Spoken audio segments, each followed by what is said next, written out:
Bonjour, Darko. Bonjour, Bruno. I'm learning French a little bit. Yes. Before we talk about OpenClaw, we got to talk about OpenClaw. I have something to say. The previous podcast we did was with Daniel Yaramio, and I learned from him that there's something. He's a little OCD sometimes. There's something that drives him crazy. Is when you have these things on your hoodie and they're not at the same level. So just on purpose and for the audience, so that they're conscious of it, I'm going to put them at different level.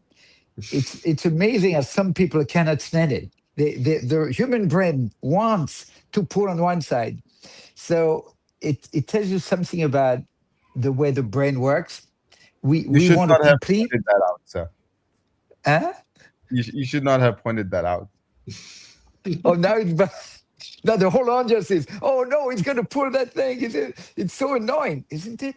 How is the brain working? I know we're supposed to talk about not our brain, but the AI brain and biostatistical and AI. That's a topic, and we're going to talk about OpenClaw today more than biostat. But it's weird, right? Why would the human brain, as opposed to maybe AI, be so annoyed, like driving it crazy, that this is shorter than this one, and you cannot resist? Then you got to pull that thing. Okay, so I'm going to do it. All right, that's one thing. Oh, Right, so and now it feels better. Now no. it's now who so. Ooh. Thank you very much for that. Well, and you heard the soothing voice of Shahir Sheikh, our executive producer. And before we move forward, and we're going to talk again about OpenClaw and the experiment that Darko did. I haven't built a skill yet, but behind. Darko started. Shahir, have you built a skill with OpenClaw? Or are you behind like me? A little behind, but I'm A little trying. behind. All right, all right. Before that, I want to say I'm in Brittany, in France. It's raining. This is my hometown, Quimper. In Brittany, it's beautiful, and I have a flower in front of Oh. me, a little rose, which was my dad's favorite flower. My dad had a flower shop and a flower a greenhouse to grow rose and other flowers. Uh, you know the Shakespeare's the famous Shakespeare phrase: "Would a rose by any other name smells the same?" A Oh. rose by any other name will smell the same. Well, by the way, and people say, Bruno, get to the point. We want to talk about OpenClaw. So, first, my mom is losing her sense of smell. So she doesn't smell these beautiful roses anymore. Second, she told me today, the more beautiful the rose, the less it smells. Right? So you get one or the other. But often, the most beautiful rose don't smell too much. This one doesn't smell too much. But the smell of a rose, interestingly, is often decoupled from its beauty and from its names. I'm sure there is something deeply important in that statement about artificial and natural intelligence. With that in mind, let's talk about OpenClaw. You started to build a skill, and I want to build a skill. I've got a few questions for you. Tell us what you've done and what you've learned, Darko. Before I start, I just want to say that it's a very beautiful story about both the rose and the unequal part of the hoodie. It tells a lot about human brain and about neuroscience. It's a very interesting angle how our brain actually focuses on some details that might not be that important for us in life, but for some reason it focuses on them, right? Like the hoodie thing and the Shakespeare story about Rose. Someone noted that you're going to be careful how you name your project, because OpenClaw got acquired by OpenAI, and Modbook got acquired by Facebook. So if you name your project something, as I don't know, I say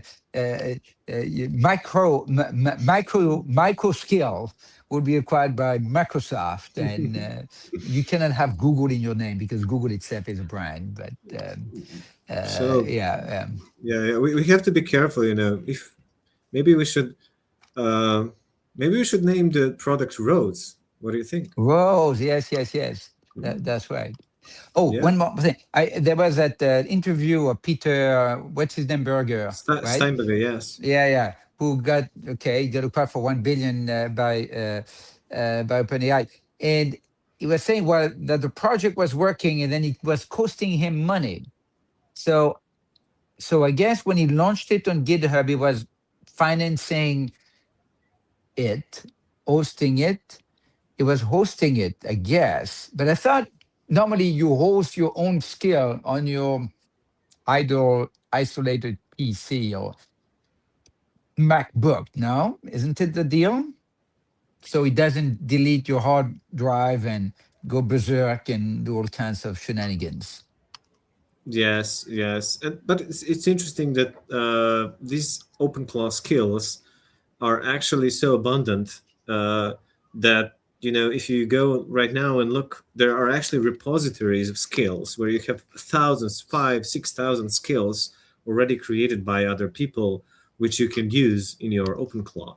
But going back to the point of our today's discussion, um, what's super interesting to me is that there is a reason why we are all a little bit behind. As you said before, we were all a little bit behind on the OpenClaw, and that reason is that OpenClaw, unless carefully managed, can be a security risk. Now, it's an amazing product. I don't want people to get me wrong that I'm saying something bad about OpenClaw, but it does have it's actually a great product, but it does have security risks, which means that everybody who's listening to this, if they want to do their own OpenClaw project, it's very important to be aware of these security risks. That OpenClaw is like a living digital entity inside your computer and can access the files if you give that access to OpenClaw, including maybe some sensitive materials like passwords or some other private information. So it's very important to be careful. We knew this from the start, from the moment OpenClaw was out there, and that's why we decided to go slowly until we figure out safe ways to actually deal with OpenClaw. So we're all behind, but we are behind on purpose. We're behind and now we have actually figured out the safe ways to go for the OpenClaw, and we started building some first skills, first modifications of the OpenClaw. So one of the interesting aspects is that actually in one of the previous podcasts, we were making fun about us being real, and that sometime in the near future we may actually have some OpenClaw agents joining the podcast, like Bruno Claw, Darko Claw, Shahir Claw, and speaking with us on this podcast. So that's one of them. We always like these positively crazy ideas. So it's actually the one we started to pursue. So one interesting thing for me is that if we make an OpenClaw agent, that one of the most important skills for it would be something that we saw. We are actually actively using AI in this podcast. So Ava is often joining us, Bruno's, but for the audience, Bruno has an AI called Ava that sometimes joins us on the podcast. And the problem we figured before is that Ava cannot recognize our voices, right? So she cannot say, this is Darko speaking right now. She does not recognize my voice. And then when you start speaking, we actually need to tell Ava, this is Bruno, just so you know, this is Bruno. So the first skill that comes to my mind, it's maybe more complicated than what most people are doing with OpenClaw, is to let's call it the Rose Claw agent. The Rose Claw would be able to recognize our voices. So join the podcast with us, speak to us, and then when I start speaking, she will know this is Darko, and when you start speaking, she will know that this is Bruno. So just a start, but an interesting skill. So the way that skill would work is that it would need to I guess, tag and label this input, the prompt input, the text input in an LLM based on who talks. Either in each conversation where we talk, it would not, at somebody we need to learn, this is the way Bruno talk, this is the way Darko talk. And after a while, it would essentially flag it or label it in a way that it would more smoothly, the LLM will more smoothly integrate into the conversation. But it seemed that it's something needed for any conversational, it's a skill that the LLM needs to master on their own, or they need to have that, right? To have a conversation, to have Eva in the conversation with us, at some point it needs to understand what I say versus what you said, and the fact that it's a three-way conversation. And Shahir could jump in and he needs to say, who is that? Different voice, different guy. Maybe I don't know his name yet, but I know it's a third person. It seems obvious that AI should be able to learn that. And it's not yet, right? So conversational AI don't recognize voices and don't recognize multi-participant conversation voices yet. Yes, that's so interesting, because AI has gone so far, and this so much needed capability, which seems simple, like, hey, can you just recognize the voice of the person that you're talking to? It seems like it's one of those oh, the hoodie problem again. I wonder what Rose Claw would say about the hoodie. We'll have to see that. I don't know. Well, I know a conversation is a random walk. A conversation doesn't know where it's going. It's a little bit like an AI string of token. The next token, yes, is partially deterministic, but also it could go in random direction. Maybe that's what's different between us and an LLM, is that the next token is more stochastic than a typical LLM.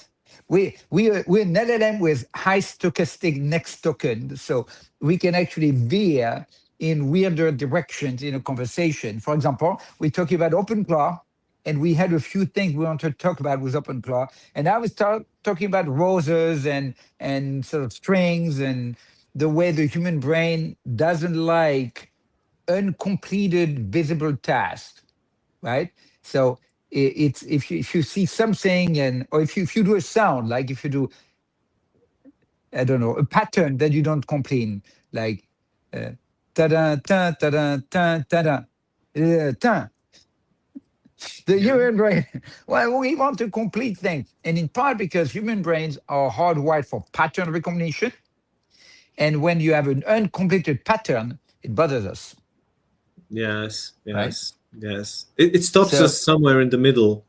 Like, we actually want the pattern to complete, so that we can then associate this pattern in our brain with something in our brain. But if the pattern is incomplete, then our brain is struggling, and it's actually saying, "Wow, this is annoying.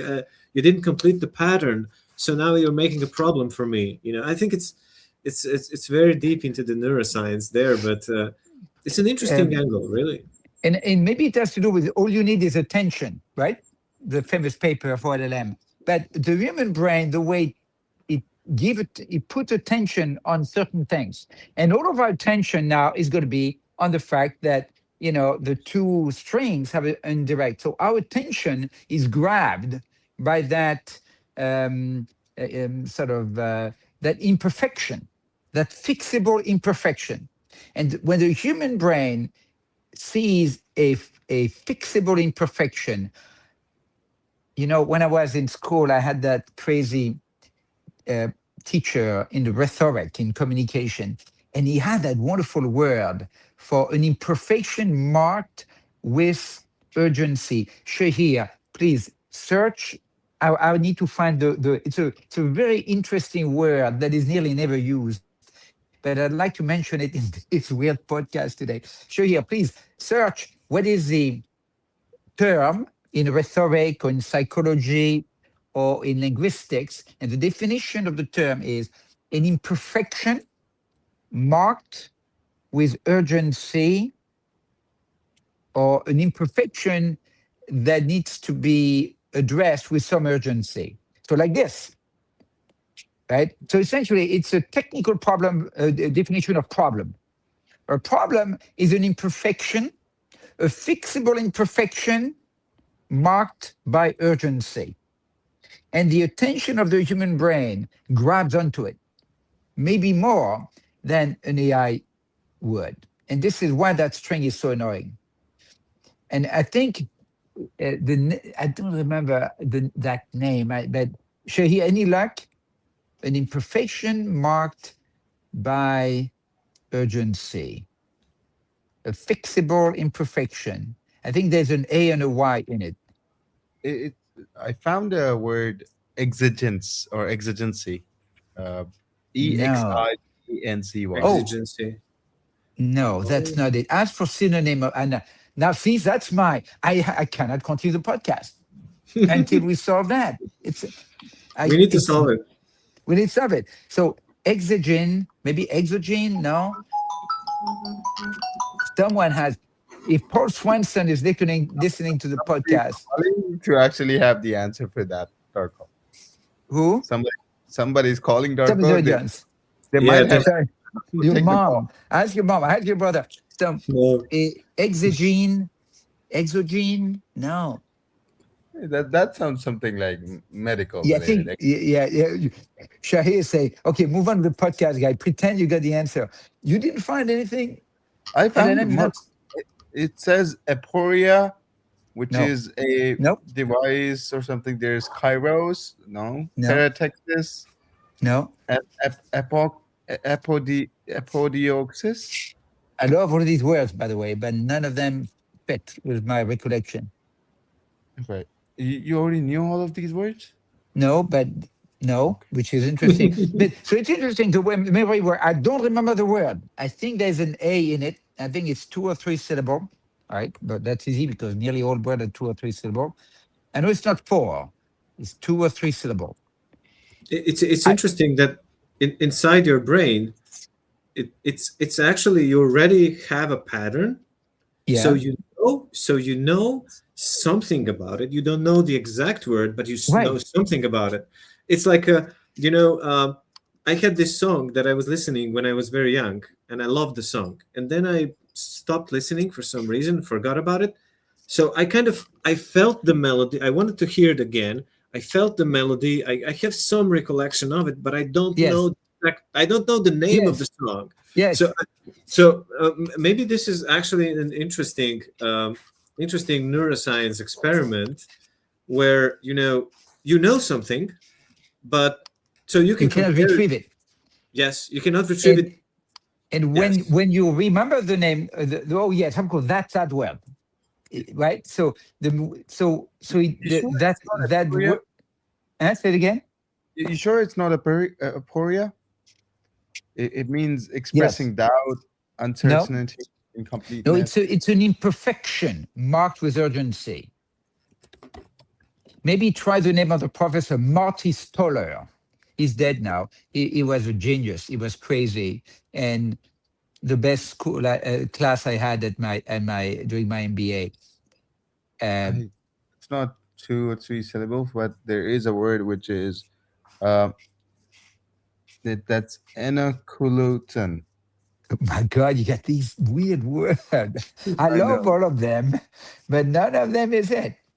And did you try in the word of rhetoric? You don't even pronounce rhetoric. I don't. In rhetoric, rhetoric in French, I don't know how to pronounce it in English. Rhetoric in the rhetorical world. It's an imperfection. It's a problem, right? It's an issue that needs fixing. So issue that needs fixing, a conceptual word in describing an issue that needs fixing. Now, everybody came to hear about OpenClaw. I say, oh my God, we talk about everything else but OpenClaw. But you know what? We're not going to talk about OpenClaw today. They're saying exigence, and it was How is defined that by spelled? That might be it. Exogen. Exigence, EXIGENCE. It was basically defined by rhetorical theorist Lloyd Pitzer in his theory of rhetorical situation? I think that's a word. It's not exactly what I remember. Exogen. I think that's it. An Exogen. exogen. Right. Exogen. It So doesn't feel what? as cool as I thought it. You know what's super I think interesting? that's it. Yeah. This actually might be related to the open Are you claw. What? compromising, Bruno? Say it again. Are you compromising because we don't have much time? Yeah. Oh, Is that actually it? by the way, we waived the 15 minutes. I I have know. other things I want to talk about. Today is going to be a weird call, Saturday. And we're going to break the rules of this a little bit. And if we lose the audience, we still love you, audience, but forgive We have us. 15, We are 15 going people off here. Yeah. script. They want to know the answer. I think it's exogen. No, Exogen. exogen. Exogen. It's actually exigence. How Exigence. is it? Exigence. That sounds like Yeah. a French word. Exigence. Oh, that could bother me again. I'm only 70% sure that's a word. Yeah. I mean, we will Let's never go with know the word. 100%. Well, Well, you know what's what if we build an open class skill that actually deals with this problem?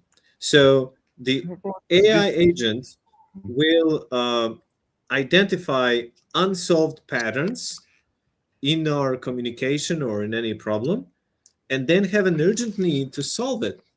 And we can yes, call it exigence, like French, example. Right. exigence, This, exigence this, skill. there's one more word that there's a whole list of words now, but there's one more word that kind of stands out because I don't know what it means. It's lacuna. No, no, but Lacuna. that's interesting. There's a lot. Lacuna will be more of a lacune. So it's actually Right? pretty close as well. But I know that's not the word that's Marty Stoller used. Um, Martin uh, Stoller. try Martin Stoller and write the phrase imperfection marked with urgency. And the whole idea is that in our language, in our stories, in the narrative, and in our life, there are problems, right? But some problems are urgent and would grab our attention. That's Actually, in exigence. It says it's exigence. Martin okay, so Stoller, right? yes, or did you find it in Marty Stoller's language, or he wrote some articles? I'm sure he wrote some rhetorical article. He was not on track to get tenure, despite the fact that he was the most popular teacher and he was a unique mind. He created such a competition in the class that people were very stressed with that class. And it was a class about communication. That's the most stressful class I had during my MBA. People were so competitive for that class. The only white night without sleeping I spent during my academic career is during his class. My job was to explain something difficult to the class. I had to present, and my topic. So he gave me a topic, and as I might have said that at some point in different setting to some of you. My topic was explain, Bruno, to the class why French people are insufferable assholes. That's my topic, and to explain genuinely and convincingly why that's the case. And it was a very serious class. And because you did it in front of your peers, and it created such a atmosphere of serious competition, it was actually the single most stressful exercise I had maybe in my life, because as the evening advances, my confidence in my speech started to go down. And as my confidence go down, my rehearsal, my obsessing about my speech went up.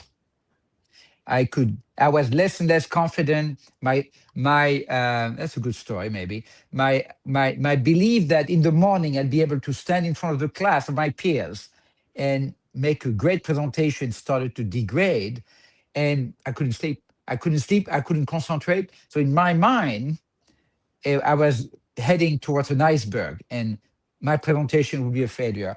And you know what? What is the single most stressful thing in life?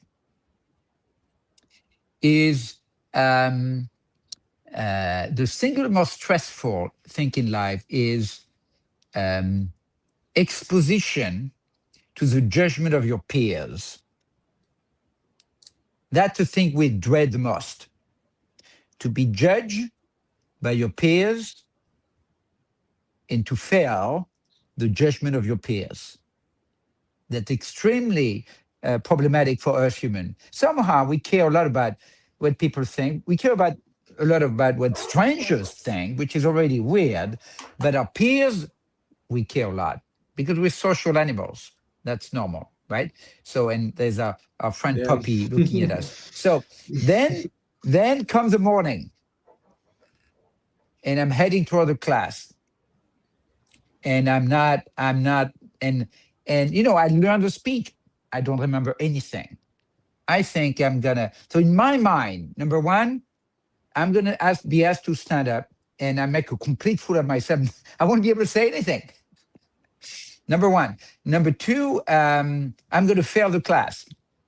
Number three, if I fail the class, I'm not going to be able to get the job in the US. I'm not going to have, you know, my GPA will be ruined. I won't be able to find a job in the US, and I have to go back to France. My life is changed. So I stand up, go in front of the class, and somehow I start talking, and it comes. The story comes together. I'm able to give my speech, and it's a good speech. It's not a perfect speech because I haven't slept, and I'm obviously a little bit nervous, but I still get my A. I get an A in the class. I graduate. I stay in the US, etc. So that was the single most stressful speech. But in this class, I learned that a few things. First, we're like an LLM. If you have a good start in a speech, any start, you'll find the next token. We're like an LLM. The most important thing in a speech is a start. You get a good start, first your confidence is up, and second, you have the beginning of a sentence. The next token is always easier. Right? You just need a strong finish, but right? The most important thing, a strong start. And the other thing that Marty Stoller told us, by the way, is the audience doesn't know where you're going. So even if you don't go where you're planning to go, like we did in this, except in this case, we told the audience where we were going, but usually you don't quite tell the audience where you're going. And so what I learned in that class also is that the audience doesn't know where you're going. So never admit that you're lost, never apologize, and make it an adventure. It's actually kind of fun and good for the audience to know that you have an idea where you're going, but you take a path that is not completely scheduled. Exogen.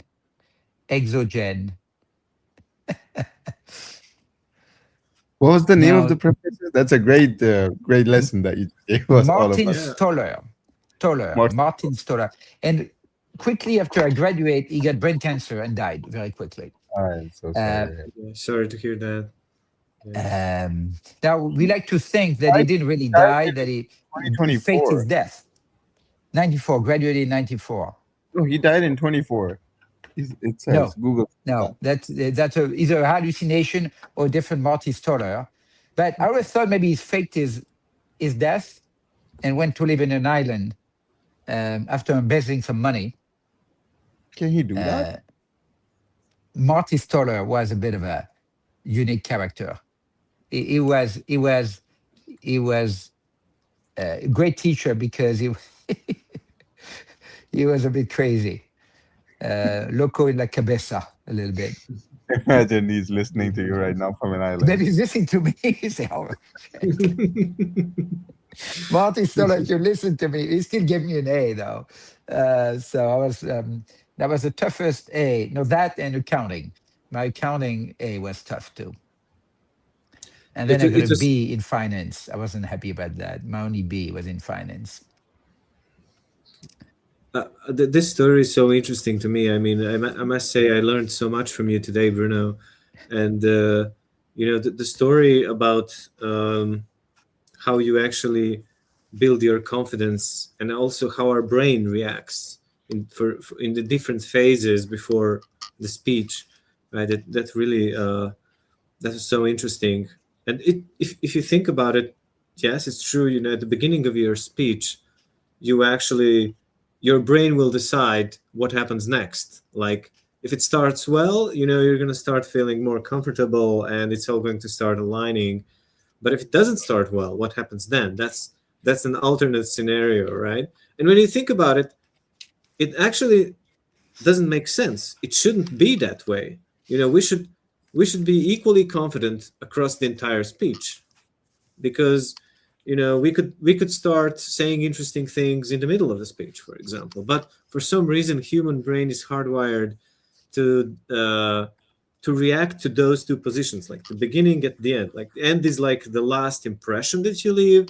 Beginning is like the first impression and how you get people interested in what you're saying.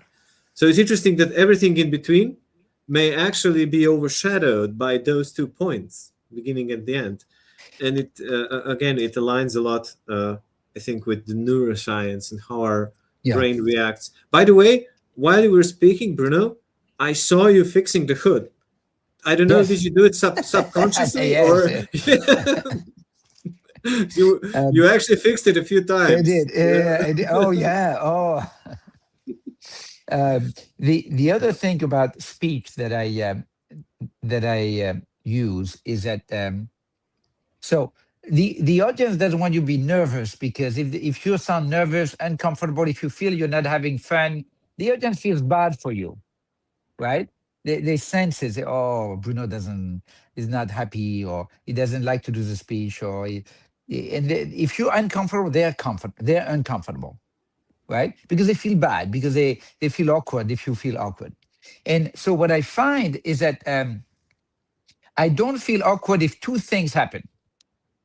And I nearly cannot feel awkward, even if I'm not doing a good job, even if things are, if two things happen. Number one, if I prepare, okay? If I feel that I did what I needed to do to prepare, right? That's the first thing. So I prepared. Number two, if I have genuinely as a goal to add value to the audience, not to me. If I genuinely try to say something that is going to be useful for my understanding what the audience is, I would say something, then the audience doesn't have the right, I'm saying that on purpose just to be provocative, doesn't have the right to be mad at me. I prepared a lot, and my goal is to have a positive impact on the audience with a mix of information that is useful to my image of who you are, audience, and a little bit of entertainment. Let's say I make a joke and it doesn't work. Or I often in audience at the beginning, I say, everybody stand up and stretch. And some people say it's weird. Or I made the joke about me wearing purple and said, well, that's weird. And it's okay as long as it's done with the right intention, which is to make it memorable for the audience. So why am I dressing in a weird way? Why am I maybe using a prop or using something that is a little awkward or whatever? As long as it is in my mind at least, and hopefully the audience will see that, for the express benefit of the audience, for the fact that I want to make sure you're awake, audience. I want to make sure you have a good time in the next 15 minutes. I want to make sure you're paying attention, because I have something important to tell you that I thought through and that I think is going to be beneficial for you. If all of these things are true, then your rhetorical skills, how well you speak, doesn't matter. Does not matter. Okay, so that's my reflection on, and also then you enjoy giving the speech. You have to enjoy giving the speech. And for people who are not natural at it, it's not easy to enjoy doing something that you're not natural at in front of your peers or in front of strangers that are going to judge you. It's not natural at all. So I know we probably lasted a little bit longer than our plan, so we should wrap it up. And so the audience, please forgive us. We didn't talk much about OpenClaw. We have some ideas about OpenClaw, excuse me, and we're going to talk about it next time. Just one other thing, here's the OpenClaw I want. I want an OpenClaw that access a file with all of my emails, all of my Teams messages, and all of my calendar. I want the three type of files to be exported in a different data repository, just to make sure OpenClaw doesn't start writing things on my behalf. I assume the simplest one is to export all of that in a file and then get OpenClaw to search things in it. And then I want to be able to ask OpenClaw, find an email I have about this or a message I have about that. I don't remember the name of the person or when, 2 months ago maybe. Find anything you find about that topic. And I want to talk about, when do I have my meeting with Darko? Is it Tuesday or Wednesday? Or when am I supposed to visit with Shahir? Is that in February or in March? And what date? Look at my calendar. I don't remember my calendar. I'm not in the business of having to remember my calendar or to search for email. Impossible, Darko, Shahir, to find freaking emails in Outlook. What's up with that? You saw the joke, right? If the Epstein file would have been in Outlook, it would have been saved. Nobody would have been able to find them back. Is it just me? Why is it so hard? Why is it that, I don't know, in the most recent version of Outlook, I search with someone's name. I search with Darko. I cannot find the emails you sent me. It has to be me, no? Now, I heard other people have the same problem, but that's what I want my OpenClaw skill to do. Search my email, search my Teams message, and search my calendar. That's it. Don't write anything. Don't pay for anything. Don't order anything. Don't change anything. Just, it's a chat to ask questions about my text, my emails, and later on we can add my WhatsApp message, my text message, my SMS, maybe. Now, I think it's a very interesting idea, but I'm going to intentionally push back. You know, our audience maybe doesn't know, but we usually have these brainstorms where we constantly push back on each other to get best ideas. Now, I think this is very interesting. It's a big pain point for people. You know, the people just receive so many emails these days, whatever the provider it is, whether it's, I don't know, Outlook, Gmail, Proton Mail, other mail. There's so many different mails. I actually personally use like 3 or 4 emails. So it's a big pain point, but I have to push back just for the sake of, because it makes sense. All of your emails actually contain, and this is maybe even good for the audience to understand how we actually solve problems, is that we need to figure all the risks first. So what is the risk of making this agent? The risk is that all of your previous emails that you have, or maybe some email exchanges that you have with people which are private and confidential, may be exposed. So when we give access to OpenClaw to our emails, that means that they're no longer safe. You know, we cannot guarantee that the OpenClaw will not take information from your email and share it with someone it shouldn't share, because OpenClaw is unpredictable. It's almost an autonomous agent. But the pushback could be that we could create a separate email for you, which is solely for this purpose. So we say this is OpenClaw allowed email. So you are aware that on that email, you should not be sharing any confidential information or anything. It could be just for the sake of this experiment. And then you could exchange this email with other people who are also understand the same story. they could also have OpenClaw having access to their email, and the OpenClaw could be like a mediator between you guys, and like arrange meetings between you or send some feedback information when your calendar is available or not. But yeah, I intentionally made that small pushback so that Yeah. we can also explain to the audience the dangers and risks of But not managing OpenClaw. if you cannot really integrate that into mainstream, is that really helpful? Is that fulfilling its purpose? You know what I'm saying? Yeah, that's a good point. That's a good point, Shahir. If you can't really give it access to all your emails, then maybe it's not So fully. so Yeah, my understanding, the OpenClaw is an assistant pretending to be a human but not a human. So you need to give an account, a Gmail account, an Outlook account, right, a Teams account, and a WhatsApp account. You need to give OpenClaw its own account. And I don't think Outlook would let two people access. I don't think you can easily share your credential with OpenClaw because Outlook is got a OTP it or TFA it, right? They're going to be. So I think the way you do it is that you give it its own account. So if it has its own account, how does it read all of your emails? So the way to do it maybe is that every email I receive, a copy Mail goes forwarding. to the OpenClaw email, right? And well, every email I sent, there is a hidden BCC to OpenClaw. And then OpenClaw has access to all of it. Outlook cannot block it because Outlook doesn't even know that OpenClaw is not a person, right? And then you get a digital twin of Bruno who receives every email. That's probably the way to do it with email.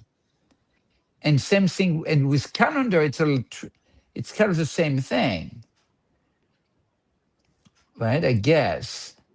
I think this potential agent would need to have a separate, probably separate from any mainstream email service, because they will all it could cause problems with the security on any of them. So it would, I think this product would probably need to have a separate email system where you actually say, I acknowledge and I agree to the terms that, you know, I know the risks of using this email. If this doesn't exist, as Shahir said, it will never go mainstream. It will never be useful to people because it will always be risky. So I think there needs to be that balance. That's maybe something that we need to try to brainstorm how to figure out that balance, because security will always be an overhanging problem, like Mhm. a Damocles sword. I don't know if I'm using the right term, like that mythical Damocles sword that's up above the user, symbolically, not the real sword, of course, symbolically speaking, uh, that at any time could endanger their personal information. So uh, I think that, the AI gives a lot of power, but this is just one of the examples where we also constantly have to think about the downside. If we can reduce that downside, then it becomes a powerful OpenClaw product, right? So, and then there's a question of hosting and the whole joke about you just take an iPad, not an iPad, just a MacBook to host it, and some people just host it online. I don't understand why you need a special hardware as opposed to just because it's cheaper, I guess. It's cheaper to have an old to put it on an old Mac as opposed to for most people as opposed to figure out a partition of AWS or whatever. So that's what people Yeah, do. The yeah, standard way that they take an old Mac and they they only use it for that. So the idea is that whatever it does, the assistant owns that device, and from that device you give it access to a lot of different things. And I what I don't understand is why is it dangerous? It's if you don't let it write things or buy things, and it's what can it do? and it doesn't. It can delete things if it controls your inbox, but if it has its own inbox, it cannot even delete your inbox. So you say, oh, you never know because it's been write coded and it mutates, it evolved. And are you sure? Can't we just say, hey, don't evolve anymore, freeze? Or there's no way to edit the code, or by nature is going to evolve, is going to learn. Yeah, well, it's interesting that there is a way that, at first, when people started seeing the security risks that we need to solve with OpenClaw, the first idea was that we containerize it. This effectively means that we use a special container in which the OpenClaw can only work inside that container, and it's isolated inside, so it cannot alter the files in your computer. And that's one interesting idea, because the main risk of OpenClaw comes from the fact that it can write code.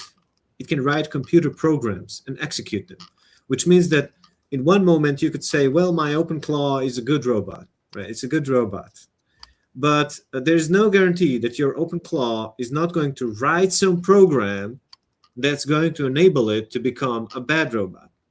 For example, it could program some malicious software. Just an example, and people started thinking like maybe we could isolate it so that it cannot alter any code. But even that is not a guarantee that the OpenClaw, if it has access to some of the sensitive information from your computer, is just not going to read that information. If you give it access to Telegram or Slack or some other social media, there's no guarantee that it's not going to talk to some other people or other agent and share your personal information, right? So that's the risk that needs to be mitigated, and that's why we were taking things slowly, but I think most software engineers would say there's no way to make it perfectly safe. There's no way. Yeah. I'm thinking that the best way to make it safe is just to be aware of all the access we give it, right? So if we give it an access just to join this podcast and talk to us, there isn't much security risk, right? Yeah. But if we give it access to your personal emails where there's a lot of confidential information, that's bad, right? We want to That's a good discuss point, that. Darko. As we keep exploring it more and more, I understand that we've gone quite long for this episode. I appreciate all of the 19 people that have stayed until the end with us. Thank you very much for listening in. Darko and Bruno, I'll let you guys end this episode, and then we can come back. I just, as we close, I just want to say, so I'm in my childhood home here in my hometown in Brittany, France, and my mom just did a fire here, and I always love fire, the smell of wood fire, and this one is just starting, so there's not a lot of flames yet, but I just love that. I know in California it's essentially illegal now to fire for sort of climate reason and so on. But so I wanted to share that with all of you in closing, and some of the art for my mom as well. And that's it. So a little bit of a visit of an old Brittany house here in France. So on that note, au revoir. Next time we'll talk about the thing we said we're going to talk about.